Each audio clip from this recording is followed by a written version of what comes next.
감기 때문에 많이 고생하시죠? 여러분들 가운데 플루샷을 맞으신 분이 안 맞지 않은 분보다 훨씬 많이 있겠죠? 감기를 따지려는 게 아니고요. 저희 성도님 가운데 병원에서 일하시는 분한테 지난 주간에 들은 이야기입니다. 저희들이 그 백신을 플루샷을 맞았는데 불행하게도 여러분, 오래 도는 바이러스는 그 백신과 맞아떨어지지가 않는다고 합니다. 그래서 여러분들이 어떤 분들은 무료로 맞으셨겠지만 그 따끔함의 그 희생이 아무것도 아닌 게 되었고요. 또 돈을 내고 맞으신 분들께서는 또 돈이 아까운 생각이 드실 거고요. 또 얼마나 많은 아이들이 그 플루샷 때문에 울고 부르짖었겠습니까? 그 아이들의 모든 괴로움도 다 헛것이 되고 말았습니다.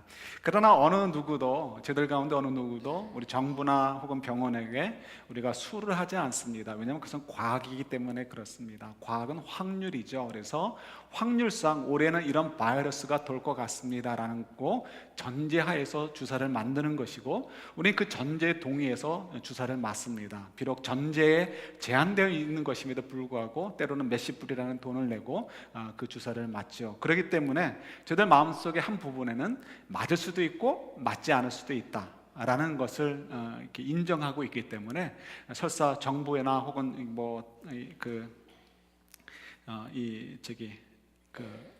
병원에서 주사를 잘못 줬어도 우리들이 그걸 가지고 크게 항의하거나 크게 낙담하지 않습니다. 그러나 만약 그것이 우리 인생과 관련된 것이라면 굉장히 다른 이야기가 될 수 있죠. 몇십 불 손해보고 마는 거면 괜찮은데, 우리 주식하는 분들, 그런 분들 많죠. 주변에 있는 분이 이거 정말 고급 정보야, 이거 정말 내가 귀한 사람한테 들은 건데 너한테만 알려주는 거야, 이러면 벌써 어떻게 해요? 그 얘기는 없는 얘기로 생각하시면 되는데, 우리 귀는 그렇지 않습니다. 고개 근질근질 거려가지고 그 주식을 꼭 사야 되는 것이 우리들의 본성이죠. 그리고 사고 나서는 그 다음에 후회하게 되고 땅을 치지만 이미 늦어버린 거예요. 벌써 몇만 불, 혹은 또 많은 분들은 몇십만 불의 손해를 보고 어떤 면에서는 가정 경제가 완전히 기울어서 다시 일어나지 못하는 그런 일들도 있죠. 그럴 때는 그런 나쁜 정보를 준 사람을 향해서 굉장히 원망하는 마음을 가질 수밖에 없습니다. 그보다 더 큰 것은 우리 인생 전체를 거는 거죠. 저희들이 신앙생활을 합니다. 우리가 신앙생활하는 이유가 있어요. 우리가 천국에 간다는 것 때문에 신앙생활을 합니다. 그런데 만약에 막상 죽었는데 천국이 없어요. 그러면 얼마나 억울하겠어요. 그럼 정말 너무너무 화가 나는 거죠. 저희 아버님이 돌아가셨을 때, 제가 이제 중3 겨울방학 때였잖아요. 그때 그런 생각을 여러 번 해보았습니다. 아버님이 목사님이셨잖아요. 그래서 복음을 전하고 부활을 전하고, 또 그분도 부활을 믿다가 돌아가셨어요. 그런데 막상 돌아가셨는데 부활이 없고 아무것도 없다라고 한다면 우리 아버지는 너무 억울한 인생을 사신 거다, 그런 생각을 중3 겨울방학 때 좀 해보았습니다. 여러분, 그래서 어떻게 확증하실 수 있으세요? 가보지 않았는데. 그러니까 우리가 가보지 않았기 때문에 자꾸 누가 가봤다라고 하는 얘기를 들으면 혹하는 이유가 거기 있는 거예요. 우리가 뭔가 확인해보고 싶어서, 물에 빠진 사람이 지푸라기라도 잡는 심정인 거죠. 그래서 우리가 그런 마음을 이제 자꾸 유혹에 넘어가게 되는데, 넘어가실 필요가 없어요. 제가 전에 한번 말씀드렸듯이 우리 데카르트의 원리를 좀 이용하면 좋을 것 같아요. 우리는 생각한다, 고로 존재한다. 모든 것들을 다 부인해도, 내 눈에 보이는 것, 내가 앉아있는 의자, 내가 기대어 있는 책상, 내 등 뒤에서 나를 따뜻하게 해주는 벽난로까지 모든 것을 다 부인해도 생각하는 존재, 나는 있다는 거죠. 그러니까 내가 생각하는 존재가 있는데, 그 존재가 있기 때문에 이 존재가 판단하고 보는 이 모든 것들이 다 사실이다라고 인정하는 그 철학적 논리, 굉장히 중요한 원리 같아요. 저희들이 하나님의 말씀을, 우리가 그 말씀이 기록된 것을 본 적이 있습니까? 없잖아요. 홍해가 갈라지는 거 봤습니까? 없잖아요. 그럼에도 우리가 믿는 이유가 어디 있어요? 예수님께서 부활하신 거 우리가 보지 못했어요. 예수님이 구름 타고 승천하시는 거 못 봤어요. 근데 우리가 어떻게 그것을 믿고 예수님께서 다시 구름 타고 이 땅에 오신다는 것을 믿을 수가 있겠어요? 다른 거 다 못 믿어도 성령께서 우리 속에서 역사하셔가지고, 그죠? 그래서 우리로 하여금 하나님의 감동을 받게 하신 것, 우리가 외로울 때 하나님의 위로를 주신 것, 우리가 너무 급박할 때 하나님 살려주세요라고 기도할 때 하나님께서 그 기도를 응답해 주신 것들, 혹은 또 때로는 지나가듯이 툭 던진 그 기도의 음성조차도 하나님께서 들어주시는 일들, 이런 일들을 통해서 어떻게 하나님 정말 나와 함께 하시는구나, 하나님 정말 존재하시는구나 하는 것을 고백할 수 있게 되죠. 근데 우리는 이제 자꾸 그런 것을 잊어버리게 되고 하나님이 요거 안 해주셨어, 요거 안 해주셨어 하다 보니까 하나님과의 관계가 멀어지게 되고, 하나님은 날 사랑하지 않으시나 봐, 나아가서는 나는 하나님께 기대가 없어, 더 나아가서는 하나님이 안 계실지도 모르겠어, 이렇게 되는 것이 우리들의 문제가 되어지는 거예요. 아이들이 자라면서 얘기해줘. 엄마 아빠가 나한테 해준 게 뭐야? 이렇게 얘기한다면 티네이저 때 그럴 수 있잖아요. 그러면 어떻게 해요? 그냥 그야말로 죽여버리고 싶죠. 그냥 한 대 때려가지고. 근데 그러나 그 아이들이 성장하는 과정에서 어쩔 수 없는 거예요. 그러나 그들이 성숙하게 되어지면 엄마 아빠가 나한테 해준 게 뭐가 있어라고 하는 얘기 하지 않죠. 엄마 아빠 때문에 내가 이렇게 살 수 있어요 라고 고백하고 감사할 수 있는 거죠. 무엇 때문에? 이렇게 이 엄마 아빠가 나를 낳아주신 것, 엄마 아빠가 나를 위해서 얼마나 애써주시고 기도해 주시고 교육하기 위해서 애를 써주셨는가, 이런 것들을 기억하기 때문에 비록 나와 맞지 않는 부분이 있어도 엄마 아빠에 대한 사랑을 고마워할 수 있는 거죠. 마찬가지예요. 우리와 하나님과의 관계도 마찬가지죠. 그런 면에서 우리가 분명히 우리가 알 수 있는 것, 우리가 절대로 지금 속고 살고 있지 않다는 거예요. 하나님께서 우리를 신실하게 대해주신 것이 있어요. 때로는 우리와 맞지 않는 부분이 있어요. 어떤 때는 그것이 더 많을 수도 있어요. 왜요? 우리는 미련해서 그래요. 미련해서 그는 옳지 않은 길임에도 불구하고 자꾸 주변의 얘기를 듣고 내 속에서 역사하는 사단의 음성에 넘어가가지고 그게 마치 좋은 것처럼 모든 걸 걸어요. 심지어는 그것이 옳은 것처럼 생각하고 그걸 달라고 기도해요. 하나님께서 우리를 향해서 어떻게 한다고요? 탄식하는 마음으로 괴로워하시면서 우리를 위해서 기도해 주신다는 거예요. 깨달으라 이거죠. 그거 옳지 않아, 옳지 않아. 내가 너를 위해서 최선의 것을 이렇게 준비해놨는데 왜 그 길을 못 가니? 라고 하면서 우리를 가르쳐 주신단 말이에요. 그래서 우리가 이걸 경험해 봤기 때문에 이제는 사단이 우리를 속여주고 우리가 원치 않는 길로 때로는 하나님이 인도하셔도 우리는 하나님을 신뢰할 수 있는 거예요. 그래서 우리가 하나님, 정말 하나님께서는 말씀하신 대로 이루시는 분이시고 예수님 정말 우리 위해 죽으시고 부활하셨고 장차 오실 분이셔요 라고 우리가 고백할 수 있는 거죠. 그러니까 우리가 믿는 거고, 이 믿음에 그 정말 파워가 있고 우리의 삶을 바꾸는 능력이 여기에 있는 거예요. 그런데 이 고린도 교회 성도들이 여러분들처럼 이만큼 믿음이 성숙되지 못했어요. 그들이 졸부예요. 그죠? 경제적으로 졸부였고 신앙적으로도 졸부였어요. 갑자기 경제가 막 파워가 늘어나고 갑자기 부자가 되어버리고요. 그리고 갑자기 영적인 복음을 받아들이자마자 영적인 은사를 받게 되니까 정말 뭐 눈에 보이는 게 없는 거예요. 자기들만 너무너무 잘났어요. 너무너무 깨달은 바가 큰 거예요. 그래서 많은 사람들이 생각했던 것처럼 그들도 방언이 천사의 말로 생각을 해서 천사의 말을 하는 정도의 나는 영적인 경지에 이르렀다는 거예요. 그러니까 더 이상 뭐 필요가 없어요. 더 이상 뭐 누구의 말을도 기울일 필요가 없어요. 내가 똑똑하고 내가 이런 은사를 받았는데 하는 것 때문에 정말 굉장한 그 착각 속에 빠지게 된 거죠. 영적인 경지에 이르렀어요. 그러다 보니까 또 하나의 문제점이 생기는데 그게 뭐냐면 부활의 문제예요. 부활은 필요 없게 되는 거예요. 왜요? 부활이라는 것은 좀 더 완전한 경지로 올라가는 것이 부활인데 지금 이들의 생각에는 지금 자기들이 이미 아주 고급한, 어떻게 보면 최고의 경지에 이르렀는데 뭐하러 또 다른 스테이지가 필요하겠냐는 거죠. 그래서 부활은 필요 없다라고 생각을 하게 되는 사람들이 있었다고 지금 이 고린도전서에서 보여주고 있습니다.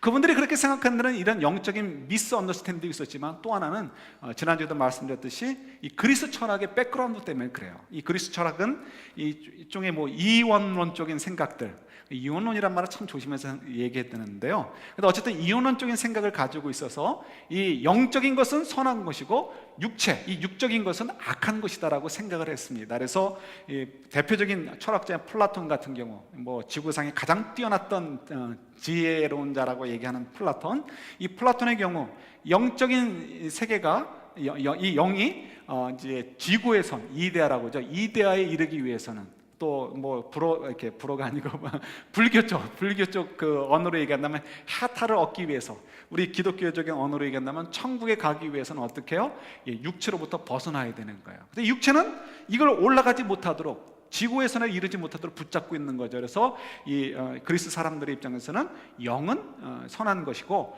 육체는 이 영을 잡고 있는 것이기 때문에 악한 것이고, 그리고 아무 무익한 것이다, 무가치한 것이다 라고 생각을 하는 경향들이 많이 있었습니다. 그래서 이런 생각들을 가지고 있었기 때문에 그게 크게 두 갈래로 갈리죠. 근데 어쨌든 이 생각들을 가지고 있던 배경 속에서 신앙을 받아들이고 여러분들처럼 제자 훈련도 못하고 성경 공부도 못하고 이렇게 말씀도 잘 많이 못 들었던 이 고린도 교회 성도들은 그냥 영적인 교만에만 빠져가지고 엉뚱한 데로 가가지고 부활은 없다라고 얘기하게 되는 거예요. 왜요? 부활은 다시 육체를 회복하는 것인데 그들의 관념에는 육체라는 것은 악한 것이고 영적인 것이 이데아의 세계로 가는 것을 막는 것, 천국으로 가는 것을 막는 것이기 때문에 필요 없다라고 생각을 했기 때문에 그렇죠. 그래서 부활은 필요 없어요 라고 외치게 됐습니다. 그런데 이런 철학적인 백그라운드가 두 가지로 갈라지죠. 그래서 육체는 중요하지 않습니다 해가지고 하나는 금욕주의가 나오고 하나는 쾌락주의가 나옵니다. 근데 이 금욕주의는 여러분 잘 아시는 것처럼 육체를 자꾸 이렇게 영양 공급을 안 하는 거예요. 음식도 잘 안 먹고 문화생활도 하지 않고 모든 것들을 이제 이게 줄여가는 거죠. 그래서 이런 것들이 고린도전서에도 나와요. 7장 같은 경우 7장에 보면 부부간의 성적인 관계를 맺지 않으려고 하는 사람들이 생긴 거예요. 왜 그랬을까요? 영적인 위대한 경지에 올랐는데 그들의 사고 속에 지금 철학적인 것이 백그라운드가 역할을 해가지고 이 육적인 것은 굉장히 더럽고 악하고 추한 것으로 생각한 거예요. 그러니까 부부관계도 맺으면 이 굉장히 그 육적인 욕심을 내는 것이고 그 육적인 욕심을 위해서 서로 몸을 부딪히고 불을 태우는 것은 이거는 굉장히 악한 것으로 우리 스스로 내려가는 것이다 생각을 한 거죠. 그래서 부부관계를 갖지 않으려고 하고 나아가서는 이혼을 요구하는 문제가 생기게 되는 거예요. 그래서 사도 바울이 너 그건 틀린 생각이야 라고 얘기하면서 부부라면 하나님께서 원래 창조하신 원리대로 부부관계를 갖는 것이 좋다. 다만 꼭 안 가지고 싶을 때가 있다면 그거는 특별한 기도의 기간, 그래서 뭐 일주일이면 일주일, 2주일이면 2주일 그 정도 특별히 날짜를 정해놓고 부부관계를 이렇게 하지 않고 각방을 쓰는 것은 좋지만 그러나 이제 이렇게 부부관계를 맺지 않기 위해서 우리는 이 영적인 깨달음을 지키기 위해서 부부관계를 맺지 않아야 되겠다고 하는 것은 그건 옳지 않다라고 얘기해 주는 것이 7장의 내용들이에요. 그래서 7장을 보실 때는 우리가 무슨 기도할 때는 부부관계를 갖지 말라의 포커스가 있는 게 아니고 부부관계를 건강하게 잘 가져가라 하는 것이 이제 포커스가 되는 거죠. 그런 이 금욕주의적인 내용이 있다면 또 쾌락주의적인 내용이 있죠. 5장에 어떤 내용이 있었어요? 우리가 말도 안 되는 내용이 있었잖아요. 자기 아버지의 뭐 세컨인지 서든지는 모르지만 아내 되시는 분, 그러니까 자기에겐 계모가 될 수 있는 거죠. 그 어머니라고 할 수 있는 분과 성적인 관계를 맺으면서 불륜의 관계를 맺으면서도 교회에서 자랑을 하고 교회에서는 그것을 받아들여요. 그 얘기는 이분들이 아마도 유력자일 수도 있고요. 한 가지 이유는 그게 있을 거고, 두 번째 이유는 이런 쾌락주의에 빠져 있기 때문에 그런 거예요. 육체는 아무것도 아니라는 거죠. 아무렇게나 살아도 상관없다는 거예요. 영적으로 방언만 하고 영적으로 깨어만 있으면 되는 거기 때문에 상관없다고 얘기하는 거죠. 그래서 이렇게 막 그냥 우리가 상상할 수 없는 일들이 벌어지는 거예요. 왜요? 여러분들처럼 말씀에 대한 이해가 부족하기 때문에 그래요. 그것만이 아니죠. 6장에 보면 또 어떤 내용이 있어요? 창녀들과 놀아나는 이야기들이 있어요. 우리가 생각하면 어림도 없는 얘기예요. 그러나 그때는 그런 철학적인 사고들이 있었고 문화적인 배경이 있었기 때문에 또 말씀에 대한 이해가 적었으니까 조금밖에 없어서 그럴 수밖에 없었다라고 저희들이 알 수 있고 이해해 줄 수 있는 거죠. 뭐 그들이 잘했다가 아니고 그들이 그렇게 될 수밖에 없었던 것을 이해할 수 있는 거죠. 사도 바울이 얘기하는 거예요. 어린 반푼 없는 얘기도 하지 말라 이거예요. 그는 말도 안 되는 얘기고 어떻게 정말 이렇게 우리가 그렇게 살 수 있냐는 거예요. 우리는 부활을 바라보며 사는 자들이고 우리는 부활을 준비하는 사람들이고 우리는 부활 때문에 믿는 사람들이기 때문에 그럴 수 없다라고 얘기를 하죠. 우리에겐 반드시 부활이 필요하다는 거예요. 그래서 이 부활에 대한 이야기를 좀 나눕니다. 늘 언제나 사도 바울이 복음을 전할 때 보면 복음의 핵심은 다른 거 아니에요. 예수 그리스도께서 우리를 위해 죽으셨다. 그리고 예수 그리스도께서 우리를 위해서 부활하셨다. 그래서 우리는 하나님의 백성이 되었고 이제 하나님 백성답게 살아야 된다. 이것이 복음의 핵심이었어요. 그 중에서도 핵심, 부활하신 예수님이 복음의 핵심이었죠. 그런데 어떻게 고린도 교회 복음이 그런 복음이 들어갔는데 그런 복음으로 말미암아 교회가 섰는데 어떻게 이렇게 그 고린도 교회가 그렇게 무너질 수밖에 없었을까? 아마도 고린도 교회를 바울이 떠나게 될 때 좋게 나가지 못했습니다. 그때 막 그냥 진짜 서로 안 좋은 관계로 헤어질 수밖에 없었습니다. 사도 바울이 쫓겨나다시피 막 그냥 나가버리게 된 거예요. 그런 상태에서 바울에 대한 나쁜 감정을 가지고 있던 그 고린도 교회 성도들의 감정을 터치해주는 거짓 이렇게 교사들이 들어온 거죠. 그들은 그런 게 보이는 거죠. 그래서 그런 걸 터치해주고 너희들이 옳았어 사도 바울 이러면서 이렇게 해주다가 보니까 그들이 가르치는 거짓 복음에 확 넘어가게 된 거예요. 그래서 그들이 가르치는 거 엉뚱한 얘기들 넘어가가지고 그만 고린도 교회가 이렇게 무너지게 된 거죠. 그래서 사도 바울이 아주 냉정하게 얘기하죠. 어떤 때는 심지어는 내가 돌아가면 가만히 두지 않겠다 이렇게까지 하면서 아주 냉정하게 얘기를 합니다. 오늘 본문 속에서도 그런 냉정한 표현들이 나오기도 하죠. 근데 오늘 15장을 통해서 몇 가지 얘기를 통해서 이렇게 13절부터 시작해서 몇 가지로 논리적으로 부활이 있다는 것을 얘기해 주고 있는 것을 발견하게 됩니다. 몇 가지만 보면, 첫 번째로 우리가 만약에 이렇게 부활을 믿지 않는다면, 죽은 자의 부활이 없다면 예수님께서도 살아나지 못하셨다는 거예요. 그러니까 예수님께서 우리가 부활이 없다라고 생각한다면 예수님이 부활하신 것도 그건 거짓말이 되는 거죠. 그러니까 어떻게 예수님의 부활이 거짓이 될 수 있겠어요? 그건 너희들의 생각이 잘못됐다라고 13절에서 얘기해 주고 있죠. 그 다음에 또 우리가 만약 이 복음에 부활을 뺀다면 우리 믿는 것은 아무 의미가 없다는 거예요. 아무것도 아니고 헛된 것이다라고 14절로 가고 17절에서 또 얘기해 주죠. 또 한 가지 더 얘기해 주는 것, 우리 19절 한번 보실래요? 제가 적어드린 거 한번 보세요. 제가 적어드린 것 2번 맨 마지막 3번 그 굵은 제목 타이틀 위에 바로 있습니다. 19절, 논리적으로 왜 그들이 부활이 없다고 하는 것이 옳지 않은가를 설명해 주고 있는데, 우리 한 가지만 더 19절 한번 같이 읽어볼게요. 같이 봤습니다. 만일 그리스도 안에서 우리가 바라는 것이 다만 이 세상의 삶뿐 아니라 모든 사람 가운데 우리가 더욱 불쌍한 자이리라. 살 뿐이면, 그죠? 그래서 이건 결국 우리가 이 땅에 사는 동안에 왜 예수님 때문에 우리가 이렇게 내려놓는 것들이 얼마나 많이 있습니까? 오늘도 그렇잖아요, 여러분.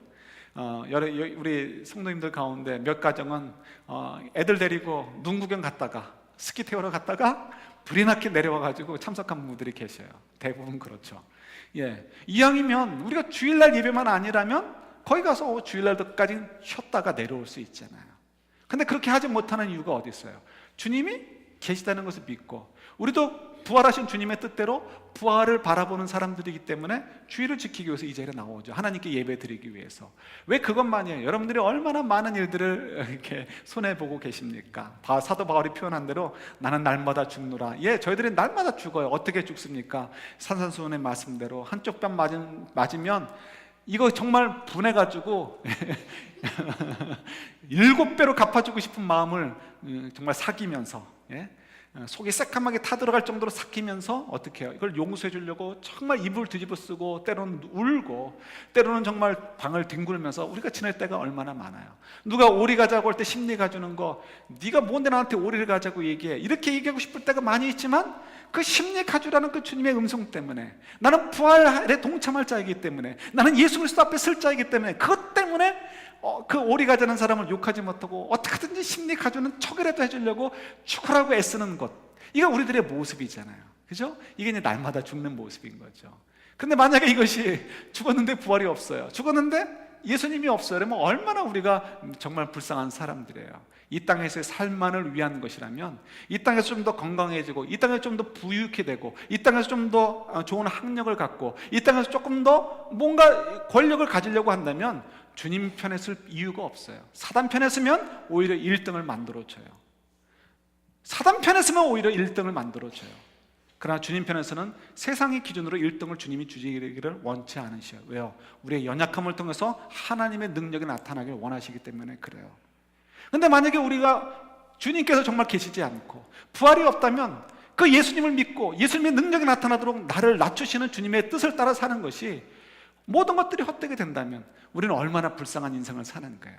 그렇지 않다는 거예요. 아까도 데카르트 얘기를 했던 기억이 나시죠? 여러분, 염려하실 이유가 하나도 없는 거예요. 이미 여러분들 심령 속에 거하시는 성령께서 확증해 주셨잖아요. 우리는 이 부활을 가지고 살아가는 거예요. 그러니까 우리는 이 사람들처럼 속이는 자들에게 넘어갈 필요가 없어요. 세상 사람들은 이게 화려하고 이게 좋다 막 얘기해도 염려할 필요가 없어요. 우리는 이 세상의 어떤 영광보다 귀한 것을 향해서 나아가는 자들이고, 이미 성령 안에서 그것을 보증받은 사람들이기 때문에 그래요. 그래서 여러분은 염려하실 것 없이 우리는 부활이 있다는 것을 분명히 확신을 하고 그 부활을 향해서 나아가면 되는 거예요.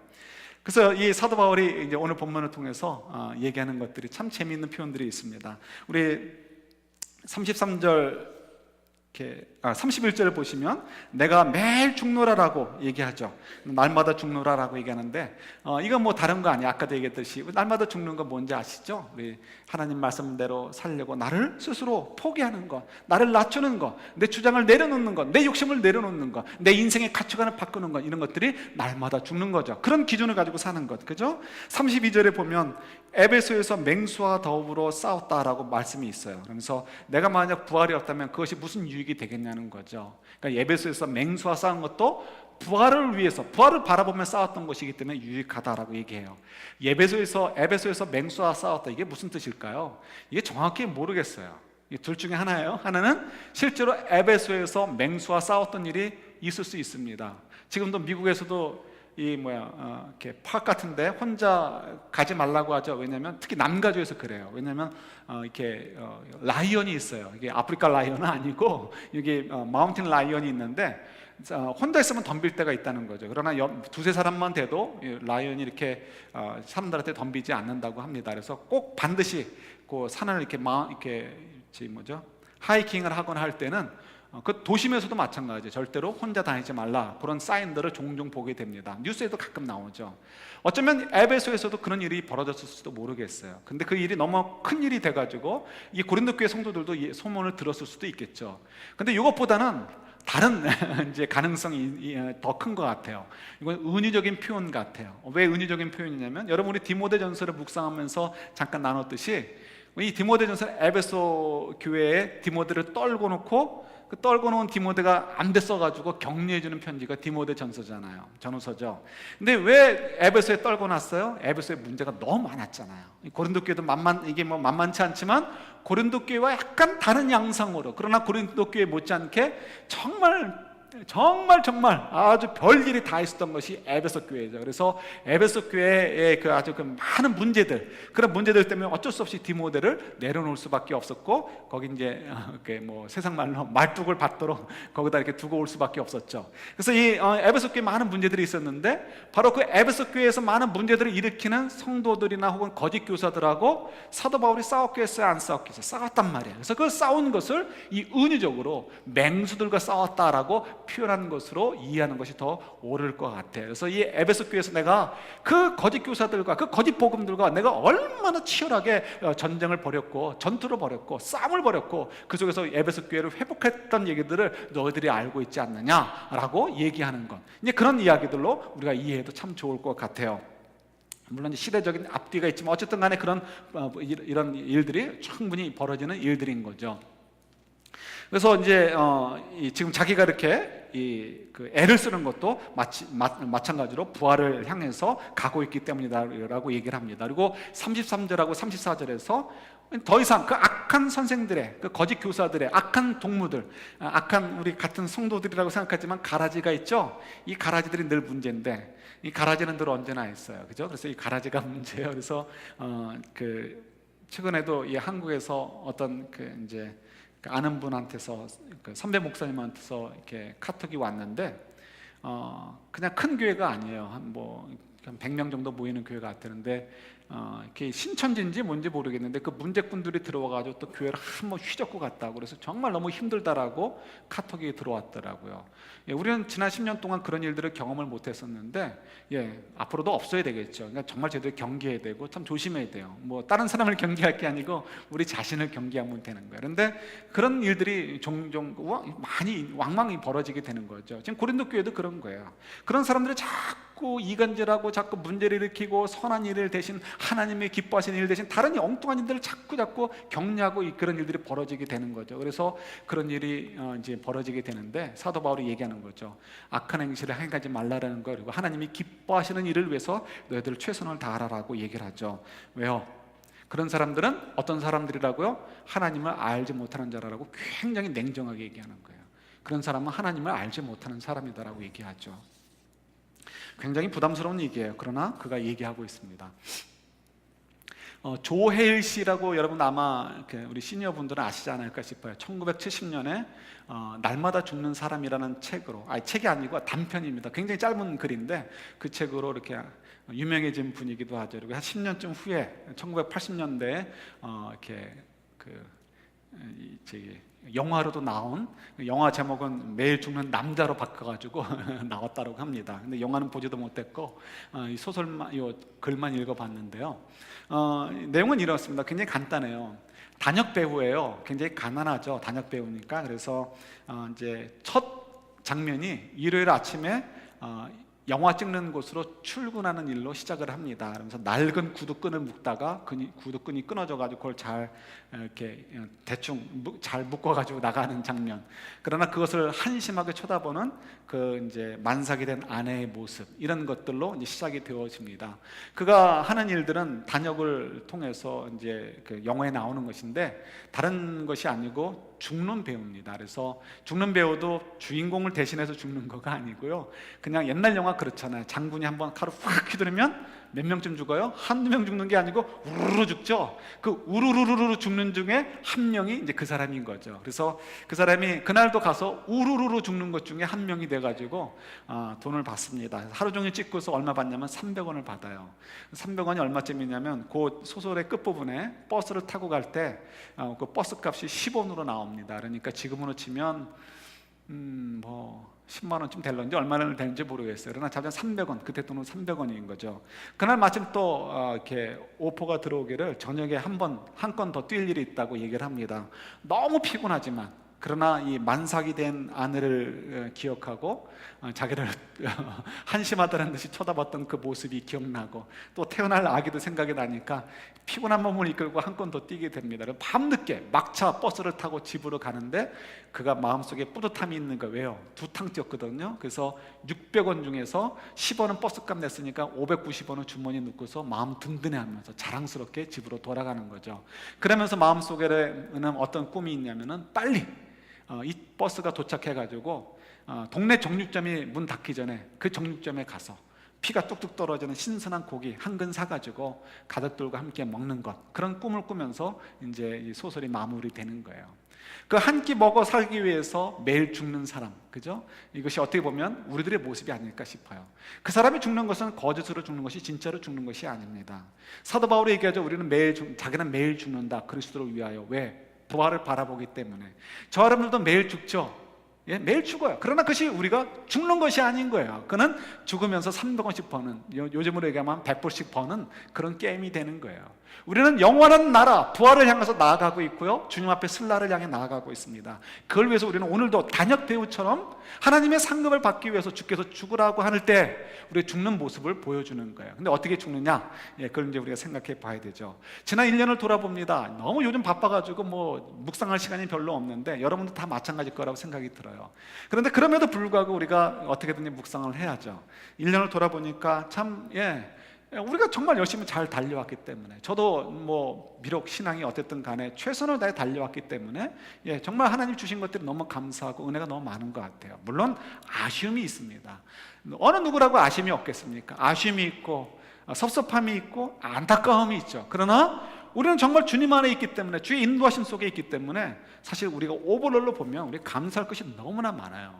제 눈에 보이는 것들이 너무나 많아요. 예를 들어서 한 1년 전쯤에 우리 성도님 가운데 몇 분이 T1으로 갔다 왔어요. T1을 다녀오셨는데 그분들이 제가 알기로는 목돈을 가지고 갔어요. 자기 용돈들을 모아서 수천 불을 돈을 모아가지고 T1에 가서 그분들에게 헌금을 하고 왔어요. 그분들이 하시는 일들을 제가 알아요. 다 은퇴하신 분들이 대부분이었고, 그분들이 뭐 즐거움이라는 것이 맥도날드 가가지고 시니어 디스카운트 받는 그 기쁨, 그래가지고 커피 마시면서 그냥 이렇게 교제하는 것이 기쁨인 그분들, 젊은이들처럼 한 컵에 뭐 2불, 3불, 4불짜리 별다방 커피는 마시지 않더라도 그런 곳에 가서 시니어 디스카운트 받으면서 모아서 물론 그런 것들을 모아서 큰 돈을 만들어 가지고 도와주는 거, 이런 것들이 뭐예요? 이런 것들이 날마다 죽는 거죠. 날마다 죽는 거. 또 그것만이 아니죠. 몇 주 전에 컬럼에도 기록해 놨었는데 여러분 보셨는지 모르겠어요. 우리 성도님 가운데 젊은 부부가 좀 더 좋은 샐러리를 얻기 위해서 좋은 잡을 찾기 위해서 오퍼를 넣었습니다. 그러다가 됐어요. 그러면 아마도 연봉상 뭐 만 단위가 바뀔지도 모르겠죠. 근데 그 마침 된 곳이 오레곤인가 그렇대요. 그럼 교회를 떠나야 되잖아요. 그런데 참 자기는 좋은 잡을 얻기 위해서 냈었으니까 가는 게 당연한 거 아닙니까? 그런데 성령께서 마음을 주셨던 것 같아요. 네가 이 교회를 섬기기를 원한다라는 하나님의 음성을 들은 것 같아요. 그래서 그 두 부부가 기도하다가 그냥 남기로 했다는 거예요. 좋은 기회를 날려버린 거죠. 그러나 제 마음속에 감사한 것은 우리 교회 남았다는 것이 감사한 것이 아니고, 그분들이 그냥 사는 것이 아니고 경제 원리를 따라 사는 것이 아니고 야망을 따라 사는 것이 아니라 어찌했든 주님의 음성을 듣고 주님의 음성을 따라 살려고 헌신하려고 순종하려고 했던 그 모습이 너무 귀하고 너무 감사한 거죠. 또 그것만이 아니죠. 대외적으로 또 그런 것들이 있었던 것 같아요. 1부 예배 때는 지난주에 말씀했었는데 2부 때는 제가 오늘 얘기하려고 뺐었는데요. 저희가 지난 10년 동안 늘 언제나 이렇게 좀 경제적으로 이렇게 재정이 좀 바둥바둥하죠. 이렇게. 그런데 이유가 뭐냐면 저희들이 저희 사이즈에 비해서는 선교를 많이 하기 때문에 그렇습니다. 그래서 그러나 늘 언제나 저희들이 선교헌금이 넉넉했고요. 일반 재정은 조금 이렇게 빌 때가 있어도 선교 재정은 항상 여유가 있었습니다. 근데 올해 처음으로 선교 재정이 마이너스가 났어요. 그래서 가을쯤에 이거 우리 연말까지 선교 못하는 거 아닌가, 그래서 펑크 나는 거 아닌가, 이러기 때문에 재직회에서 이런 의논들을 했습니다. 그런데 제가 지난번에도 설교했듯이 제가 너무 감동이 됐다 그랬잖아요. 여러분, 요 앉아 계시는 분들이 요 문제를 얘기하는데 우리가 여기서 선교 줄이면 안 됩니다 라고 하시면서, 우리가 줄이면 그분들은 어떡합니까? 그러니까 우리가 특별헌금을 하던 뭐 바자를 하던 해서 어떻게든지 메꿉시다 라고 하면서 얘기를 하시는데요, 인상 빡 쓰고 도대체 어떻게 된 거야, 이게 아니고요, 어미새가 이렇게 모이를 이렇게 몰고 왔을 때 애기 새들이 눈이 반짝반짝 해가지고 그냥 짹짹짹짹 거리는 거 있죠. 재직회 모습이 그랬어요.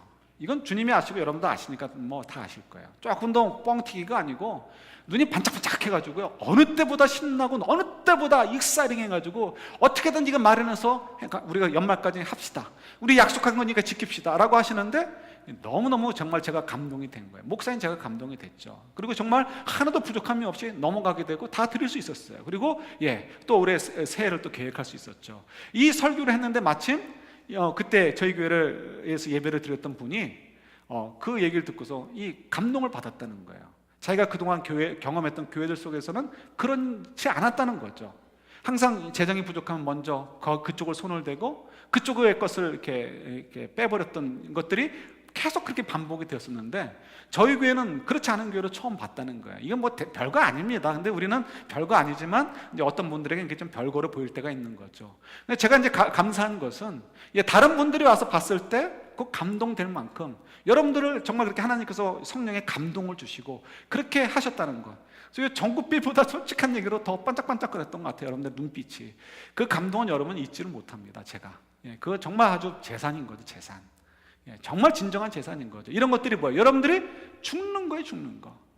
어떤 부부도 죽는 거예요. 죽는 거. 그리스도를 위해서 죽는 거죠. 이런 죽음들.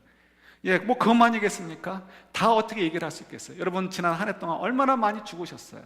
한쪽 뺨 맞으면 정말 7배로 갚아주고 싶은 마음이 있어도 그러지 않으려고 입을 뒤집어쓰고 뒹굴뒹굴 구르면서 막 마음 아파하면서 울면서 하나님 정말 너무너무 속상해 라고 했던 때가 왜 없었겠어요? 내가 더 쓰고 싶은 것, 선교비가 부족하고 교회가 뭐가 부족하다고 하니까 그걸 위해서 내가 쓰는 거 포기하고 하지, 왜 그런 순간이 없었겠어요? 지난주에도 말씀드렸듯이 교회에 건물이 크니까 봉사할 때가 많아요. 어떤 분이 비 오는 날 부들부들 떨면서 페인팅 칠하고 있어요. 그 다음날 공사할 걸 위해서. 왜 그런 것들이 왜 없겠어요? 여러분, 우리 친교실, 우리가 매일 밥 먹는 거 아무것도 아니죠. 우리 몇 년 전부터 우리 남자분들 중심으로는 우리 미국 교회처럼 밥 먹지 말고 우리 도너스랑 커피로 돌리자, 이런 말도 있는데, 우리 옛날에 우리 그냥 밥 먹던 습관이 있어가지고 한식 먹을 때가 교회밖에 없었잖아요. 그러니까 그게 습관이 돼가지고 지금까지 전통으로 넘어오는데, 물론 이제 뭐 언제까지 갈는지 모르겠지만, 그러나 그 밥을 준비하는 거가 쉬운 거가 아니에요. 그러나 그걸 위해서 보니까 어저께도 와서 누가 일하시고, 토요일 와서 준비하시고 일하시고, 자기가 할 것도 너무 많은데 그럼에도 불구하고 그런 일들을 하시는 이유가 어디 있어요? 왜 날마다 왜 죽습니까? 이유는 우리는 부활을 믿기 때문에, 예수님 앞에 설 날을 믿고 우리가 이 땅에 와 존재하는 이유는 내가 잘나서 사는 것이 아니고 우리 부모님이 결혼했기 때문에 태어난 것이 아니라 창세전부터 하나님께서 계획하시고 우리를 그런 목적을 가지고 이 땅에 보내주셨기 때문에 내가 죽는 것을 통해서 하나님이 계획하신 아름다운 일들이 이루어질 것이기 때문에 우리가 죽는 거예요. 그죠? 그래서 우리가 그것을 가지고 사는 거예요. 2014년 여러분 정말 열심히 잘 살으셨어요. 잘 죽으셨어요. 하루에도 몇 번씩 죽으셨어요. 2015년 우리가 더 용기를 내서 죽었으면 좋겠습니다. 부활의 그날에 저희들이 상 받을 수 있도록 더 열심히 죽었으면 좋겠어요. 그 죽음을 통해서 다르게 죽는 게 아니에요. 말씀을 따라 죽음을 통해서, 말씀을 따라 죽음을 통해서 우리 부부관계도 더욱 불일듯 사랑이 회복되어지고, 가정이 정말 하나님 원래 창조하셨던 그 아름다운 가정으로 회복되어지고, 부모와 자녀 간의 관계에도 그 미워했던 그 감정들도 회복되어지고, 그저 성도들 간의 관계도 회복되어지고, 교회도 회복되어지고, 이 사회도 저와 여러분들 같은 사람들, 부활을 바라보며 사는 사람들, 날마다 죽는 사람들을 통해서 회복되어지는 놀라운 역사가 있어졌으면 좋겠어요. 그런 2015년이 될 줄 믿습니다. 그렇게 나갈 수 있는 저와 여러분들이 될 수 있기를 우리 주님의 이름으로 축원합니다. 아멘.